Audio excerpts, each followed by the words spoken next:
Un mes de restricciones por el coronavirus. Y la curva no se detiene. Suben los contagios y los fallecidos, mientras los médicos son los más vulnerables. ¿Cuánto tiempo durará el encierro? Frente al implacable coronavirus, el gobierno ha enviado 3 mensajes claros. La prohibición de salir de nuestras casas todavía seguirá vigente. La alerta de que la vida ya no será la misma después, ya que habrá muchas restricciones. Y el mensaje más esperanzador, que la curva de contagios se estaría estabilizando. Es un panorama inmerso en una nube de cifras que aún no reflejan la verdadera dimensión de la pandemia.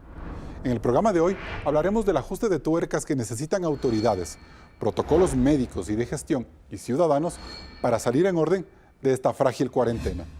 Usted está en Políticamente Correcto. Comenzamos.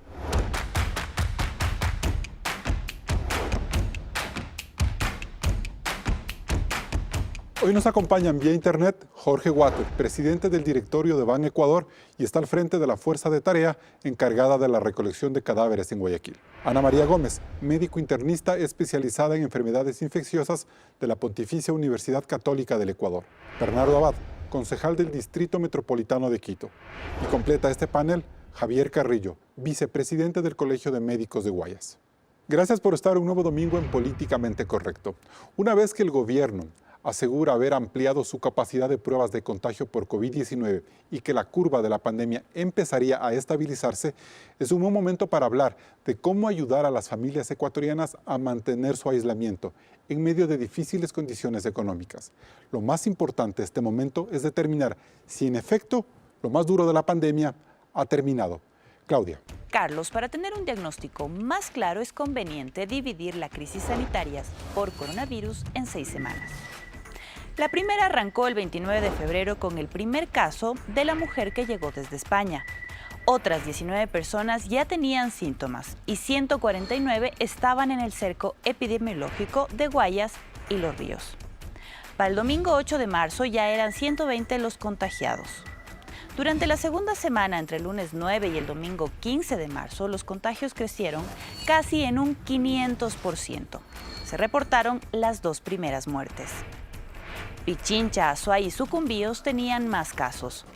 Fue cuando se suspendieron las clases y se cerraron las fronteras. Entre el 16 y el 22 de marzo, el virus creció en un 172%. Había 3.461 casos y 14 muertes. Guayas y 15 provincias más reportaron enfermos.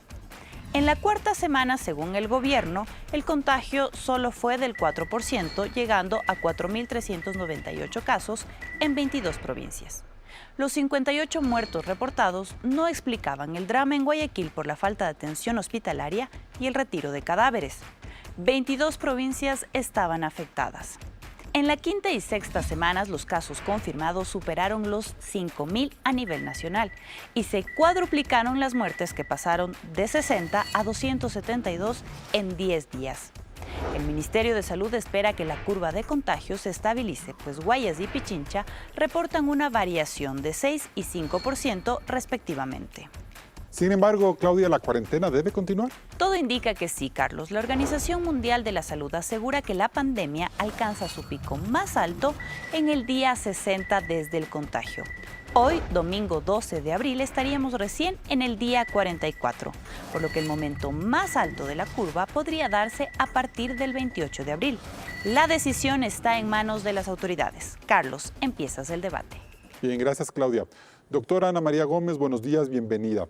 ¿Por qué la forma en la que ahora el gobierno procesa los casos de contagio desde el aparecimiento de los síntomas, como lo está anunciando ya, podemos decir que ya no existe una estabilización del virus o sí existe esa estabilización del virus? ¿Cómo interpretar esas nuevas cifras? Yo considero que las medidas fueron tomadas a tiempo. Sin embargo, nosotros tenemos un limitante bastante grande para saber cómo se está comportando el virus y es la cantidad de pruebas que estábamos haciendo. Quizás este repunte de casos no sean nuevos contagios, sino más bien aquellos que no se habían testeado previamente. Entonces, yo creería que la población tiene que comprender que si bien el comportamiento impresiona que se está saliendo de las manos. De hecho, estamos viendo la realidad al hacer más tests. Sí, doctora, quiero que me aclare una cosa. El hecho de que ya empiecen en estos últimos días a hacerse pruebas masivas, es decir, y hay la capacidad de hacer hasta 1.200 pruebas diarias, vamos a ver un repunte de casos, pero ese repunte con el paso de los días va a mostrar una curva estable, o no estamos en este momento todavía seguros de decir que la curva se ha estabilizado, como lo anunció a inicios de semana el ministro de Salud. Bueno, perfecto. Yo creería que lo importante aquí a comprender es que las medidas de contención importantes son el aislamiento y el distanciamiento social. Si es que estas están cumpliéndose en al menos el 75% de lo esperado, nosotros empezaríamos a ver una disminución de los casos y un aplanamiento de la curva, ¿sí? Encontraremos los casos positivos que ya están con las nuevas pruebas. Sin embargo, todo depende de que las medidas estrictas que está tomando el país se sigan cumpliendo. De ser así, como ya nos mencionaron al inicio del programa, en el día 70 de la pandemia en nuestro país, podremos ver un aplanamiento de la curva y una estabilización del número de casos. Perfecto, bien, gracias. Doctor Carrillo, buenos días. ¿Estas cifras marcan la realidad de la crisis sanitaria en Guayas? El hecho de que el gobierno a partir de esta semana haya dicho que es posible que la curva se esté estabilizando, ¿esto se refleja ya en la situación sanitaria de su provincia? Gracias por la invitación. Primero, permítame enviar un saludo muy efusivo de reconocimiento a todos nuestros colegas que están en la línea de batalla, los médicos, enfermeras y trabajadores de salud. Como Colegio de Médicos del Guayas les rendimos un tributo, un homenaje. Y definitivamente las cifras que se dan no están acordes con la situación que está viviendo Guayaquil y Guayas. El caso sigue siendo dramático en nuestra ciudad, en nuestra provincia, y por eso vemos que las cifras estadísticas que son oficiales dadas por el mismo gobierno indican que la mortalidad en nuestro país rebasa totalmente todas las cifras que se han reportado en otros países. Nosotros llegamos a un 12.8% de mortalidad, cuando mundialmente se reporta 5% de mortalidad en los máximos casos. Entonces, para nosotros, como Guayaquil y Guayas, el asunto no va por ahí. El asunto es que la pandemia sigue en un estado crítico y que necesitamos que se sigan tomando medidas más drásticas, más activas, más radicales, no solamente desde el punto de vista de la atención o de la protección del médico, sino Doctor, del trabajo que se tiene que hacer con la población. entiendo perfectamente, pero quiero Esto es una situación. Sí, quiero que me precise una cosa, doctor. Bajo su punto de vista y lo que usted está viviendo todos los días en Guayaquil, desde el punto de vista médico, ¿no hay una estabilización de la curva como ha pretendido señalar el gobierno con cierta esperanza viendo estos resultados y procesándolos de una forma un poco más amplia? No, definitivamente no. Estamos todavía en una etapa de picos muy altos. Se siguen presentando muchos casos. La mortalidad sigue muy elevada en los centros hospitalarios, a tal punto que el asunto de muertos sigue incontenible y por ende se necesitan tomar medidas más radicales en ese sentido desde el punto de vista epidemiológico. Perfecto, gracias doctor. Vamos con el ingeniero Guatet, buenos días. Desde una lectura amplia y tomando como punto de partida la preocupación que da el doctor Carrillo, ¿en qué momento se le fue al gobierno el control de la crisis en Guayas, ingeniero? Teníamos una acumulación de fallecidos no solamente en viviendas, sino también en los hospitales. Ese fue el motivo por el cual se me delegó este trabajo. Nosotros venimos haciendo un levantamiento permanente todos los días.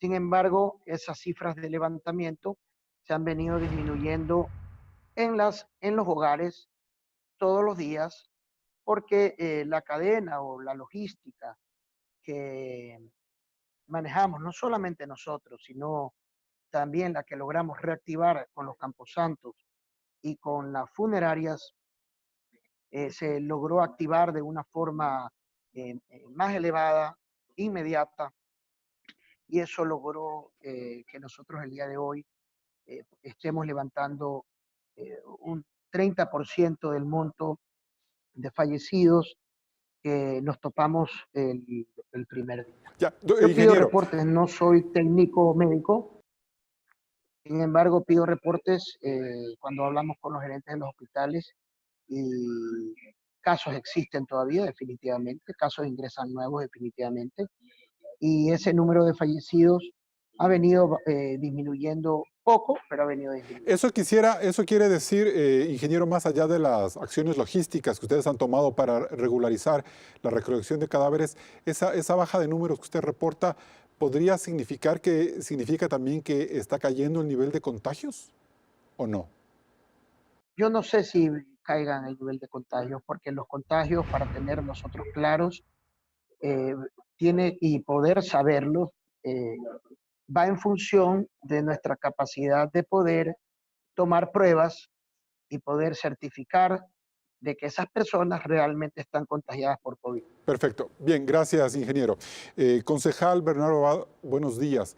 ¿De qué manera ustedes están viendo el nivel de contagio en Pichincha? ¿Este está bajo control?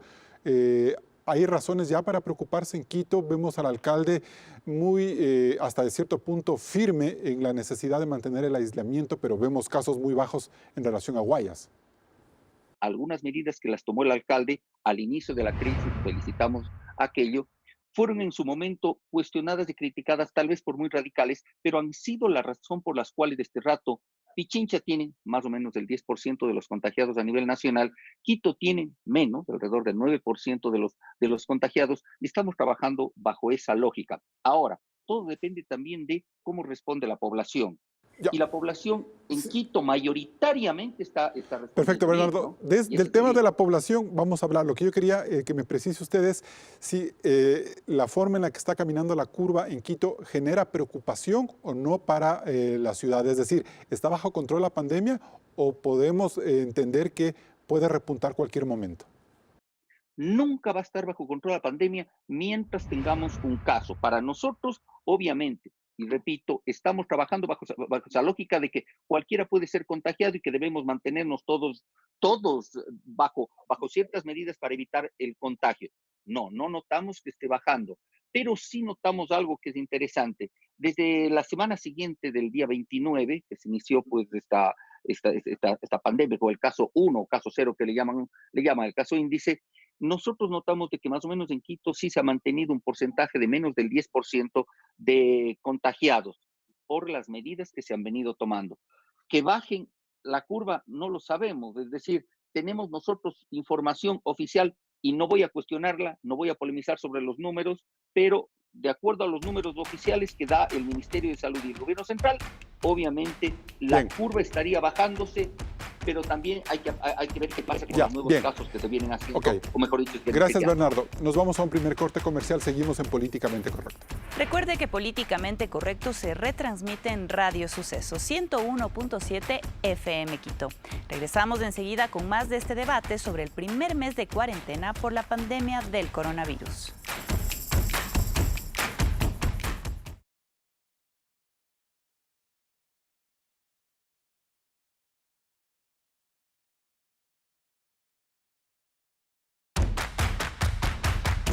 El 11 de marzo se declaró la emergencia sanitaria para controlar los contagios por coronavirus. Se implementó la telemedicina, así como la compra de suministros de bioseguridad y equipos médicos.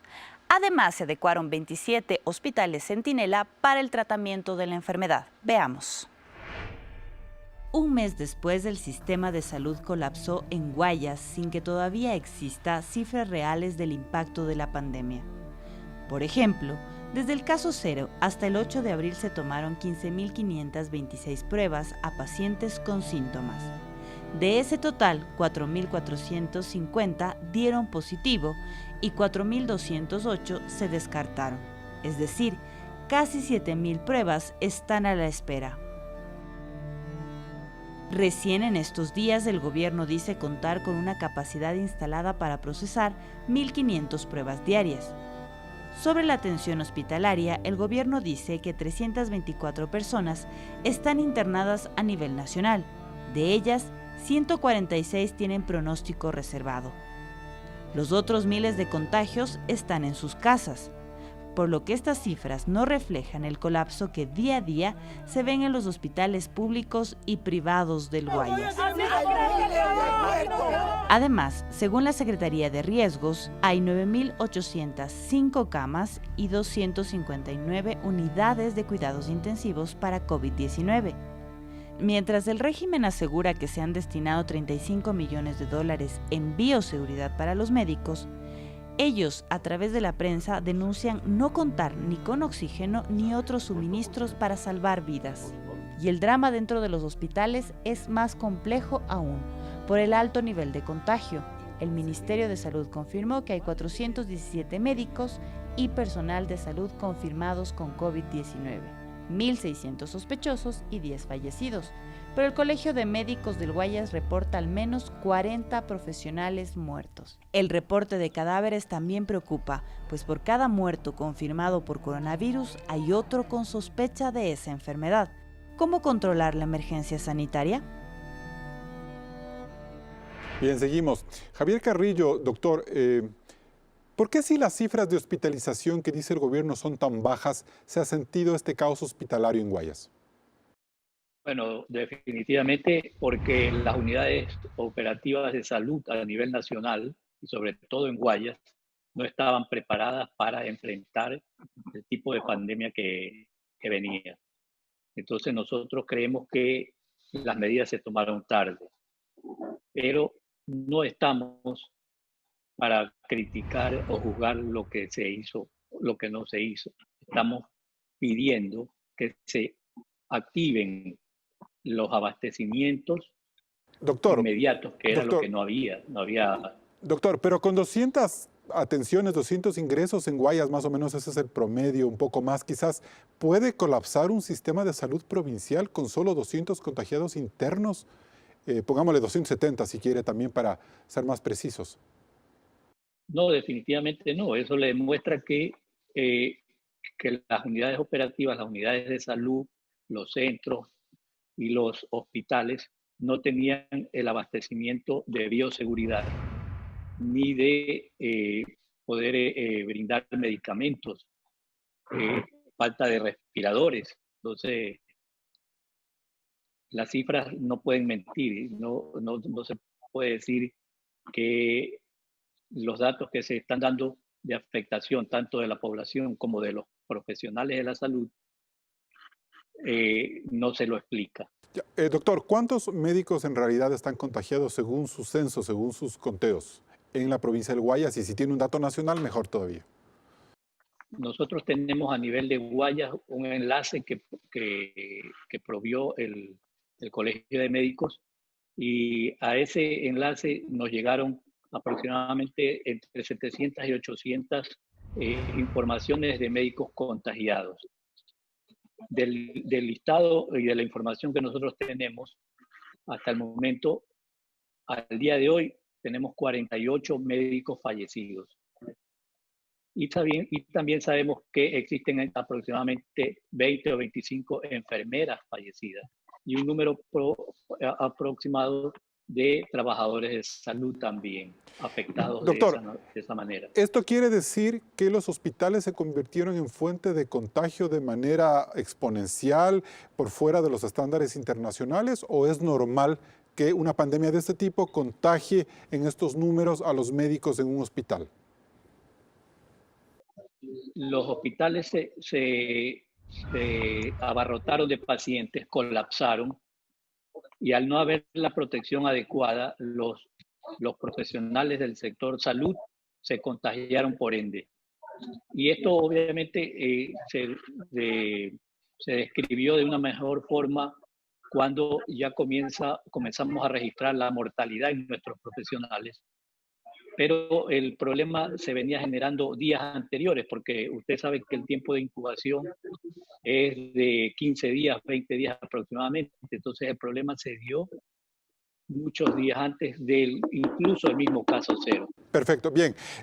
Doctora Ana María Gómez, ¿Estas cifras de contagio de médicos van en contra o son similares a los de otros estándares internacionales? ¿Cómo mira usted como médico? ¿Es preocupante esta situación?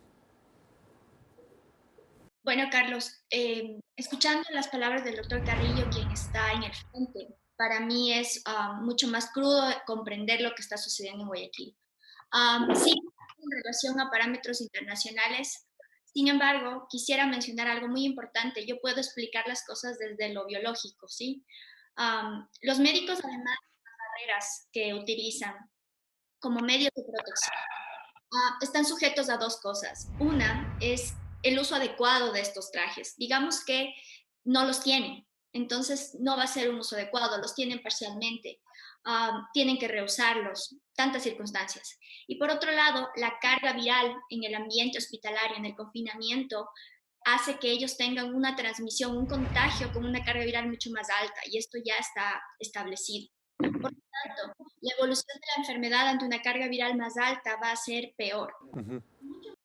Mucho más allá de los factores de riesgo que ya conocemos que de la enfermedad COVID-19 para ir mal, adultos mayores, diabetes, hipertensión, mucho más allá de eso, los médicos, al tener esta exposición a una mayor contaminación del ambiente, por así decirlo, con el virus y de contacto, van a tener muy probablemente Doctora, evoluciones más tórpidas. ¿se manejaron mal las salas de Dígame. emergencia y los espacios de triaje para la atención en primera línea en los hospitales? Pues yo no podría asegurar esto debido a que nosotros como Ecuador tenemos una experiencia muy grande cuando hubo la epidemia de la influenza y nuestros médicos estaban bien preparados en ese sentido, no solamente para el protocolo de protección, sino para el manejo de los pacientes ambulatorios y críticos. Entonces, ¿qué pasó? Entonces, yo creería que esto tiene que ver con varios factores, no solamente que tengan que ver con el uso o no de barreras de protección, o porque los médicos no siguieron un protocolo. Yo no creo que va por eso. Yo considero que esto va más por la parte de que se sobrepasó la capacidad de un sistema que estaba descuidado y eso es algo que sabemos. Perfecto. Bien, gracias. Ingeniero Water, ¿por qué es tan difícil establecer un número preciso de muertes por COVID este momento, al menos en la provincia del Guayas? Vemos que el reporte oficial habla de 240, 250 muertos. Se supone que hay otros 250 muertos posiblemente por ese tema, pero las estadísticas de registro civil señalaban que al menos en 1.500 muertes habría sobrepasado la cifra con relación a marzo de 2019 los decesos en la provincia del Guayas. ¿Qué lectura tiene usted al respecto? A ver, definitivamente existe un subregistro y como te lo dije en mi primera intervención, el subregistro va relacionado por la falta de capacidad de poder tomar pruebas a todos quienes presentan los síntomas de esta enfermedad. Esa es mi visión de las cosas. Yo comparto mucho con lo que dice Ana María y también lo que dice el doctor Javier. Eh, Han habido muchas cosas que han podido generar dificultades dentro y fuera de los hospitales, pero el gobierno trabaja todos los días en intentar dotar de todo el equipamiento que sea necesario. El mismo equipamiento que al no ser producido por el Ecuador lo está demandando el mundo y obviamente a nosotros también nos ponen en fila para poder entregar este equipamiento. Creo que Claro. nadie se esperaba algo así en el Ya, mundo. Veamos lo que está ya, pasando en Nueva York, claro. en el cual están sufriendo de algo parecido a lo de hoy. Ahora, ingeniero, ¿de qué manera se va a solucionar la segunda parte de este drama de los cadáveres? Si bien es cierto, los muertes en domicilios está ya prácticamente controlado, pero la queja es que la identificación de los cadáveres en los hospitales es otro penar, se han perdido incluso los nombres de los cuerpos y ha habido hasta corruptelas dentro de ahí. ¿Qué acciones tiene que tomar usted precisamente para regularizar esto Bueno, y poder organizar el tema de entierros? antes que nada, he puesto yo personalmente una denuncia en la fiscalía para que hagan las respectivas investigaciones sobre el manejo de cuerpos dentro de hospitales. Nosotros como tarea conjunta no manejamos las morgues, Lo que sí es, garantizamos recibir a las personas que estén totalmente identificadas. Obviamente, si es que ellos han tenido algún tipo de problema, criminalística va a identificar aquellos fallecidos para poder nuevamente saber quién es la persona Ya. fallecida. ¿Cuándo Ojo, se va a esto es regularizar ese extremadamente tema en los importante. Nosotros hospitales? Ingeniero, ¿cuándo se va a regularizar la entrega y el despacho de los cadáveres en los hospitales? se está regularizando ya. He tenido sendas reuniones con los gerentes explicándoles todos los días, más bien, los protocolos que deben de tener para Bien, poder, para poder tener un control absoluto, y además que existe ya desde el 3 de abril una disposición del COE Nacional que un fallecido en un hospital no puede ser entregado a sus familiares después de las 24 horas ya. de haber sido fallecido, siempre que el familiar haya, dentro de esas 24 horas, presentado su voluntad de irlo a retirar con una funeraria y obviamente ellos tenerlo puesto en su morgue, no en las morgues móviles, sino en su morgue Perfecto. del hospital, con el respectivo identificación y con eso poderlo entregar. Ok, bien, gracias. Bernardo Abad, ¿y es políticamente correcto que el Hospital Carlos Andrade Marín, el más grande que tiene el IES, pida ayuda en este momento al municipio de Quito para prepararse para esta pandemia? No es políticamente correcto, definitivamente, Carlos. No.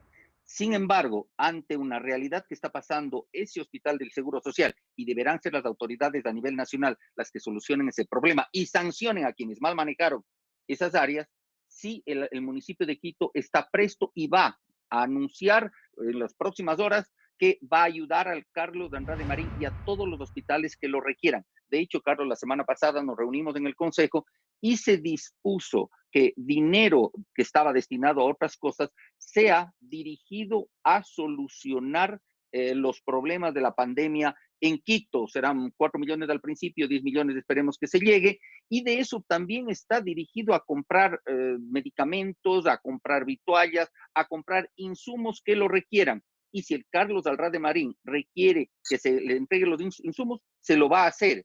Tampoco es políticamente correcto, Carlos, que obviamente hay una serie de acciones de personas que no deberían actuar en esta que se ha llamado una pandemia o un contagio comunitario, pero lo están haciendo. Hay un dilema, y eso es lo que yo digo, el dilema de ¿qué solucionamos primero? ¿La salud y luego la economía, o la economía y la salud? En Quito hemos optado por decir, vamos a solucionar primero el tema salud, Bien. porque salud implica vida o muerte. Perfecto. Luego nos enfocaremos a solucionar el problema económico Bien, y la reactivación económica que requiere la precisamente, salud. y de eso vamos a hablar en los próximos bloques, pero claro, sentando este dilema, ¿no? El pueblo de Quito tiene que ayudar a través de sus impuestos a un hospital que está inmerso dentro de la red del IES en un escándalo de corrupción como el de las mascarillas. Realmente es increíble. Nos vamos a un siguiente corte comercial. Para detener la propagación del coronavirus en Ecuador es necesario, por un lado, que las autoridades tomen medidas, pero los ciudadanos también tenemos una gran responsabilidad: acatar las disposiciones. No salga de casa a menos que sea para comprar alimentos o para una emergencia. Regresamos enseguida con más de Políticamente Correcto.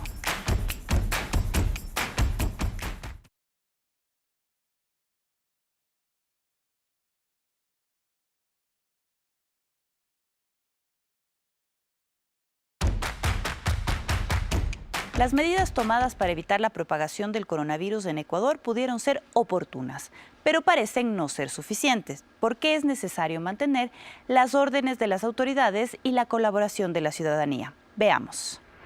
1. Cierre de escuelas y universidades.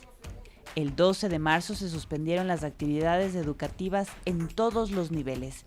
El ciclo Costa arrancará este 4 de mayo por la modalidad virtual. Las clases en la Sierra y Amazonía terminarán el 30 de junio bajo el mismo esquema. 2. Estado de excepción. El presidente Moreno lo ordenó el 16 de marzo, suspendiéndose la jornada laboral con la opción de teletrabajo. Solo operan servicios básicos, salud, bancos, prensa y cadenas de productos de primera necesidad. Al inicio, la gente abarrotó farmacias y supermercados. 3. Cierre de fronteras. Solo se gestionan vuelos humanitarios y aquellos para el abastecimiento. Los pasajeros deben hacer una cuarentena de 14 días en hoteles, pero algunos incumplieron la medida. 4. Toque de queda. Rige desde el 17 de marzo. Primero fue de 9 de la noche a 5 de la mañana, luego se amplió desde las 14 horas. Más de 1.500 personas han sido sancionadas por incumplimiento. Las multas van desde $100 hasta $6.000. 5. Restricción vehicular. Se suspendió el transporte público cantonal e interprovincial y los autos privados solo pueden circular una vez por semana. Sábado y domingo el aislamiento es total. 6. Mercados. Se limitó el ingreso de acuerdo al número de cédula y se tomaron medidas de bioseguridad, pero la gente ha regresado a los mercados, incluso por la fuerza, poniendo en peligro a todas las personas del lugar. 7. Autoridades desarticuladas. La entrega del bono a las personas vulnerables hizo que miles salieran de sus casas para aglomerarse en Ban Ecuador. El presidente de la Junta de San Antonio de Pichincha convocó a la ciudadanía para recibir kits de alimentos. El alcalde de Baños prohibió que 5 policías ingresaran a un cuartel para evitar supuestos contagios. 8. Positivos infractores. Según el gobierno, el 40% de personas con diagnóstico positivo de COVID-19 en Guayaquil y el 44% en Quito dejaron el aislamiento domiciliario, potenciando el contagio. ¿Son necesarias medidas más drásticas? Bien, Bernardo Abade, solo la falta de dinero lo que hace que muchas personas violen el aislamiento. Llegamos ya a este domingo de Semana Santa con más de 5.000 casos de contagio de coronavirus. No, no es solamente la falta de dinero, es la falta de disciplina, la falta de responsabilidad. La falta de dinero es lo primero, por supuesto. El otro día que salí justamente a hacer unas compras, de hacer unas donaciones, una persona me decía, a ver, si tengo que morir de coronavirus o tengo que morir de hambre, prefiero morir de coronavirus porque de hambre vamos a morir yo y toda mi familia. Y es un dilema que está planteado aquí. Nosotros, repito, lo que hemos hecho en el municipio de Quito es decir, muy bien, el dilema está salud, economía, economía, salud. Vamos a ir primero por la salud, porque sin salud no va a haber una reactivación económica. Y sobre el hecho de que se tienen que implementar más medidas, consideramos que por el momento las medidas están bien, pero tienen que ser respetadas. Eso sí, el alcalde mediante resolución ha dispuesto que actualmente todos obligatoriamente tenemos que, en Quito, en los espacios públicos, utilizar mascarillas y quien no la use tendrá una multa de $100. 2, todos aquellos que mal utilicen el salvoconducto de vehículos o salgan en día que no les corresponde, sus vehículos serán retenidos y serán devueltos De acuerdo, Bernardo, pero ¿qué luego hacemos de la con la emergencia, gente pasada que la no emergencia? tiene para comer y que vive del día a día? Que esa es la gente que sale a las calles, está en los mercados. ¿Eso tiene una gran incidencia o es marginal en relación a los indisciplinados? Por supuesto.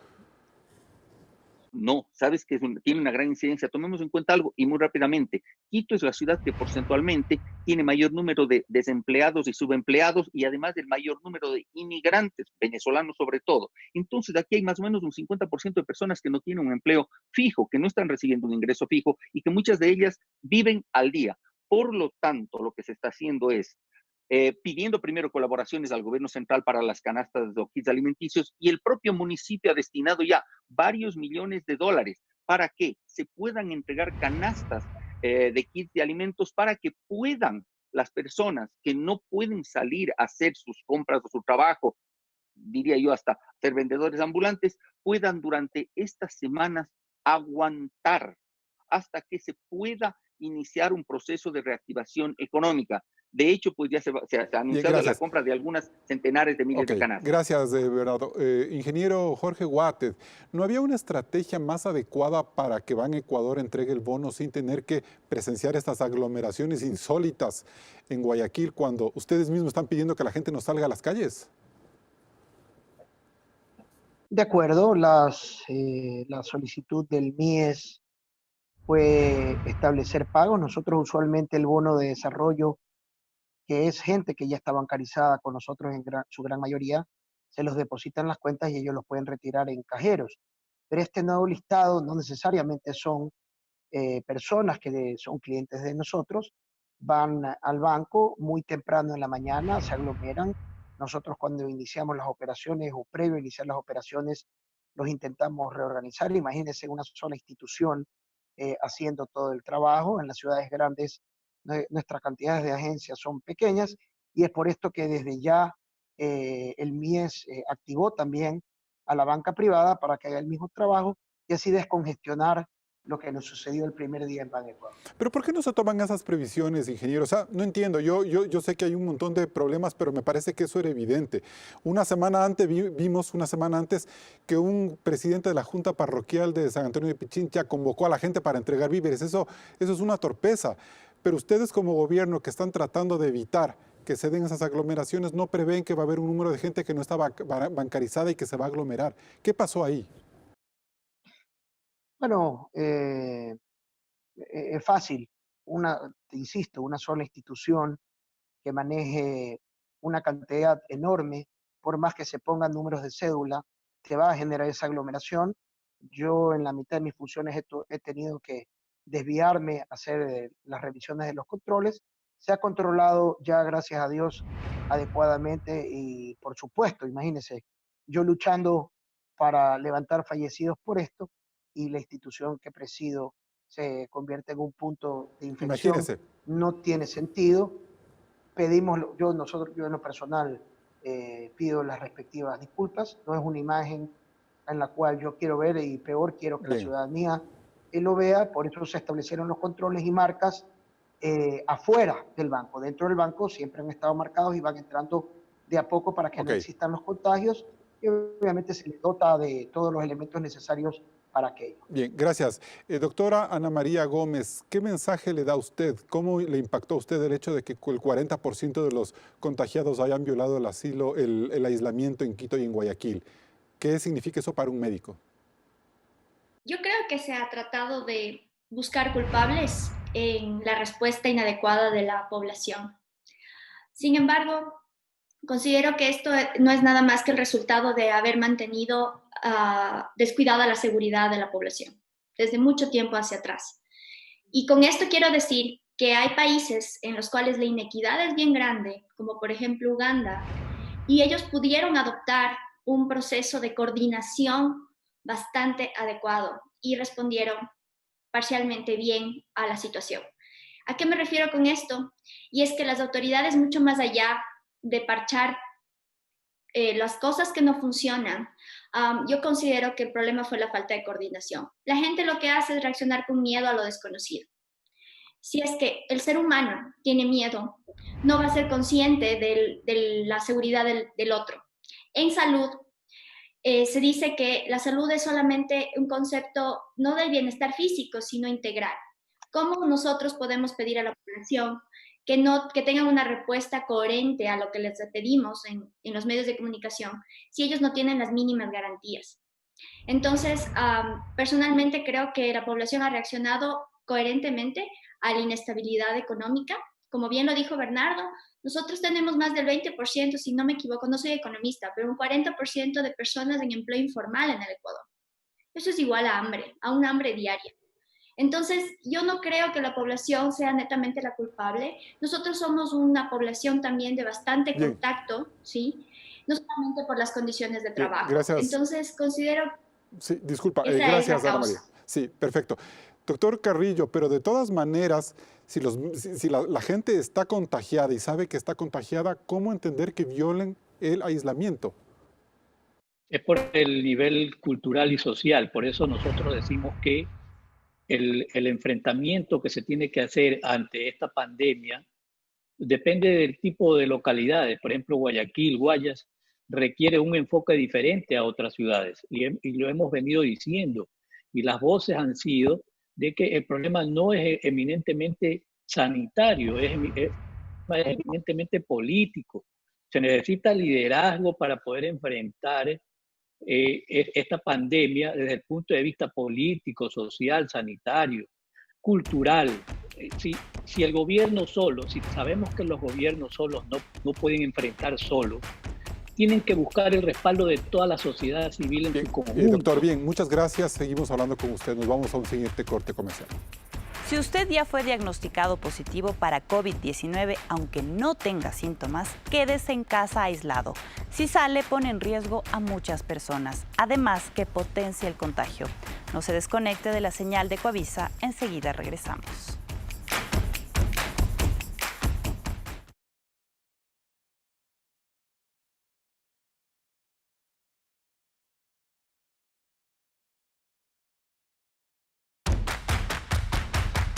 Seguimos el debate en Políticamente Correcto. Ingeniero Watted, hace un momento el doctor Carrillo del Colegio de Médicos del Guayas les dijo que dejen ayudarse, que se dejen ayudar ustedes en esta crisis, que ustedes no lo pueden hacer solo. ¿Cómo toma usted este mensaje? Bienvenidos. En el ámbito de nuestra acción, está bienvenido. Cuando me han tocado la puerta las instituciones, una de ellas el municipio de Guayaquil, lo primero que hice fue abrirle la puerta y con ellos lo estamos coordinando muy bien. Y si el colegio de médicos de El Guayas lo quiere hacer, bueno, tomar el contacto con el respectivo ministro de Salud, que estoy seguro va a estar totalmente abierto de que ingrese gente a poder ayudar a resolver los problemas. Yo estoy de acuerdo con él. Estas cosas se resuelven actuando de forma rápida y con gente que resuelva, que actúe rápidamente de la misma manera que lo hicimos nosotros desde que inició. ¿Y qué es lo más fuerza de importante en tarea. este momento, ingeniero Watted? ¿Mantener una rígida cuarentena para los próximos días? ¿Ese debe ser el gran objetivo que se plantea el gobierno? Yo creería que sí, manejar todos los controles que se han recomendado a la ciudadanía, que exista disciplina más que nada, porque hasta que no exista cura, es mi criterio personal, esto va a ser vamos a tenernos que acostumbrar a vivir con esta problemática, y eso es cambiar la modalidad de cómo trabajar, cambiar la modalidad de cómo producir, y obviamente los hospitales tener toda la apertura, los insumos, los equipos para poder tratar a sus Perfecto, pacientes, bien. tanto públicos como privados. Bien, gracias. Doctor Carrillo, ahí está una apertura de parte del gobierno. ¿Qué mensaje le deja usted, qué mensaje le da usted al ingeniero Watted, toda vez que usted dice que la situación de la cuarentena en Guayas debe tratarse de forma distinta? ¿Qué medidas le recomienda a usted que se tomen? Bueno, yo reconozco el trabajo de Jorge Watted, está muy bien, es una buena señal, obviamente, no se puede esperar menos, pero nuestro pedido va más allá de eso. Nuestro pedido va de un comité de emergencia sanitaria que sea amplio, que esté liderado por el vicepresidente de la República, a quien le reconocemos el trabajo y el liderazgo y el tesón que le está poniendo. Pero también el municipio pero lo está haciendo por otro lado, y la alcaldesa, aunque enferma, está trabajando, y hay otro sector de empresarios trabajando. Lo que nosotros queremos es que se integren todos para que todos trabajemos en conjunto, porque esto se maneja desde el punto de vista técnico epidemiológico. El Ministerio de Salud creó una mesa técnica que incluso está el mismo ministro de Salud integrado, liderada por el doctor Washington Alemán, donde hay prestigiosos médicos de Guayaquil, la viróloga Araceli Álava, distinguidos médicos del sector público y privado. Ahora, pero la cuarentena tiene que eso se maneje así. Una pregunta muy corta, ¿la cuarentena debe ser más rígida en Guayas? Debe ser más rígida, pero no solamente que tiene que ser una cuarentena en el que no le permitan salir a la gente, porque como se dice muy bien, se necesita que se le brinde de los servicios que se pierden al estar en cuarentena. No tienen alimentación, que es fundamental, no hay medicamentos. Es decir, si usted le dice no salgas, el problema no es solo no quédate en casa ya no, eso ya pasó. Ahora el problema ya es de otra naturaleza, de otro enfoque, Bien, que es más político. Perfecto. Bernardo Abad, y la crisis económica es dramática, ¿y cuándo el municipio de Quito va a empezar a hablar de ella? Porque es muy fácil decir primero la salud, pero mientras se atiende la salud, la gente está sin poder tener un dinero, viendo despidos y todo lo demás.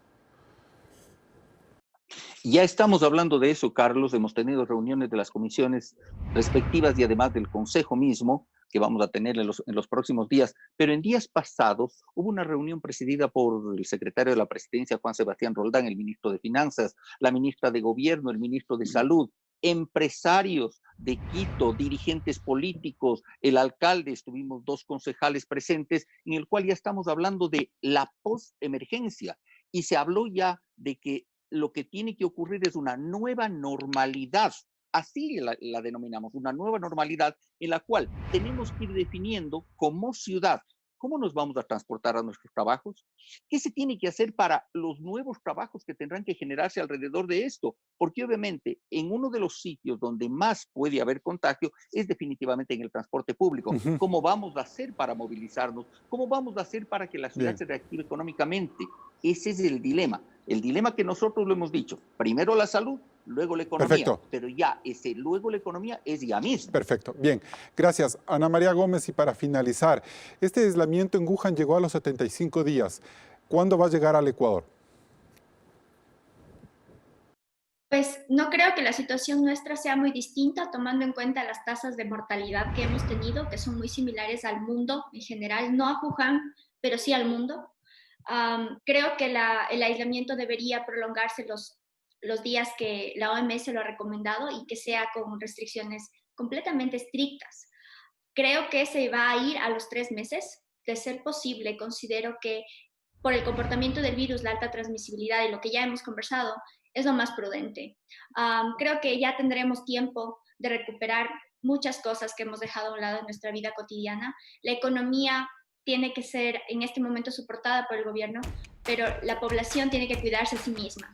Entonces, la cuarentena debería ser por lo menos los 3 meses. Bien, entonces el mensaje es que nos veremos quizás en junio nuevamente entre familias. Nos vamos a un siguiente corte comercial.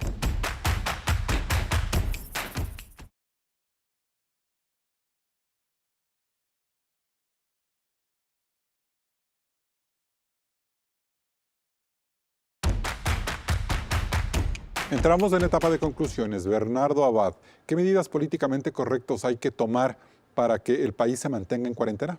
La primera de todas, dejemos al lado los enfrentamientos, dejemos al lado nuestras rencillas políticas o de otra índole. Es el momento de estar unidos, de trabajar en conjunto, porque de esta tenemos que salir juntos, es la única forma. Y claro, acatemos lo que las autoridades nos indican, porque esas autoridades están siendo asesoradas bien, así que acatemos, disciplinémonos, seamos responsables, porque de esta salimos todos juntos en el Ecuador. Javier Carrillo. Y yo en estos momentos no puedo ser optimista, solamente lo que puedo es pedir que no hay que confiarse. Las cifras que se dan no son reales en ningún país del mundo. No hay que confiarse, hay que seguir radicalizando las medidas, pero también hay que actuar rápido y hay que hacerlo de un punto de vista amplio. En Guayaquil, en Guayas, hay que actuar de esa forma. Seguimos insistiendo en el Comité de Emergencia Sanitario Amplio. Ana María Gómez. Pues creo que es importante que todos entendamos la dinámica de una infección y la población para comprender por qué pasa cómo está reaccionando la población. En este sentido, cuando hay una infección, hay un cierto comportamiento de víctima y de persona vulnerable y del que contagia. Ante esto, el miedo es una respuesta normal.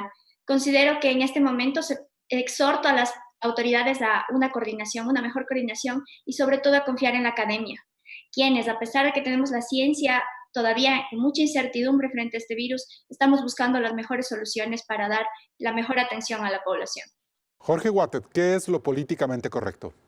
Confiar en lo que están haciendo buenamente las autoridades, que como lo decía Bernardo, están bien asesoradas, manejar una disciplina y trabajar también, como lo decía Bernardo, en conjunto. Esto salimos todos los ecuatorianos, y un inmenso abrazo y mi solidaridad a aquellas personas que tienen ya fallecidos, que han vivido esta dolorosa crisis en las cuales no logran ni siquiera despedirse de sus familias y que sientan que estamos con todos ustedes y que Dios los bendiga. Y bien, el país llega tarde en su esfuerzo por aclarar las cifras de la pandemia. Mientras el pedido de mantenernos en casa choca con la dura realidad de la subsistencia. Los próximos días de encierro serán cruciales para controlar la expansión del virus y para ello debemos evitar que las carencias económicas nos obliguen a inobservar las prohibiciones. Las organizaciones y el sentido común de las autoridades, este momento es fundamental, porque solo así superaremos el trauma de ver hospitales saturados, muertos esperando un turno para su sepultura y la aglomeración, a ratos injustificada, en calles y mercados. Solo el compromiso y la disciplina harán que este encierro se aligere, quizás para finales de mayo. Hasta el próximo programa. Para ganarle la batalla a la pandemia del coronavirus es necesario que las autoridades y los ciudadanos juntemos esfuerzos. El sistema de salud no puede colapsar más. Quédese en casa. Nosotros tenemos una nueva cita el próximo domingo. Siga con la señal de Coavisa.